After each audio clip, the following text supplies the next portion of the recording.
আল্লাহ রাসূল সাল্লাল্লাহু আলাইহি সাল্লাম বলছেন, তার এক নম্বর হচ্ছে আন উমরিহি, ব্যক্তিকে তার বয়স সম্পর্কে জিজ্ঞাসা করা হবে। খুব কঠিন বিষয় যে টোটাল জিন্দিগি আপনি যে দুনিয়াতে 70 বছর, 80 বছর, 50 বছর কাটিয়েছেন, এই টোটাল জীবনের হিসাব আল্লাহকে দিতে হবে। বিগত এক সপ্তাহের হিসাব দিতে পারবো আমরা?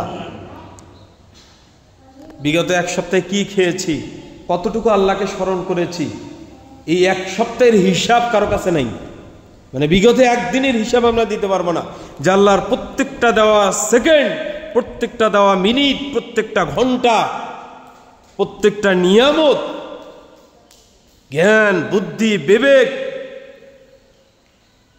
শারীরিক গঠন, মানসিক শক্তি, শারীরিক শক্তি, এই যে প্রত্যেকটা নিয়ামত, এই বিগত একদিনের হিসাব, একদিনের নিয়ামতের হিসাব আমরা দিতে পারবো না।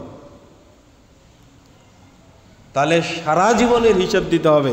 আল্লাহর সামনে দাঁড়ানো কি এত সহজ?